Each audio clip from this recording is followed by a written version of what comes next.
In today's video, I'm going to teach you how to add a chapter on Wattpad. If you're looking to expand your story on Wattpad and organize your writing by adding new chapters, this guide will help you do it smoothly. Whether you're updating an ongoing story or starting fresh, adding chapters is a simple process once you know where to go.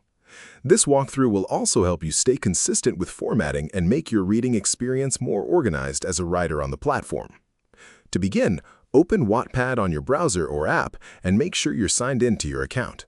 Once you're on the main dashboard, head over to your profile area where your published and draft stories are stored. From there, select the option that leads you to your writing workspace, usually labeled as your stories or My Works.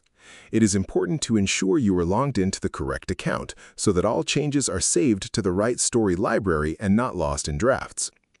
After that, choose the story you want to update. If you're continuing an existing project, click on Continue Writing so you can access the editor. Inside the editor, look for the option that allows you to add a new chapter. Select it, and you'll be taken to a blank writing space where you can input your chapter content. At this point, you can type your chapter title in the designated field and then save your progress to make sure nothing is lost. Taking a moment to review your chapter title and content before saving can help prevent mistakes and ensure your story remains clear and well-structured for readers. Once saved, you can go back to your story overview. You should now see multiple chapters listed under your story, confirming that the new section has been added successfully.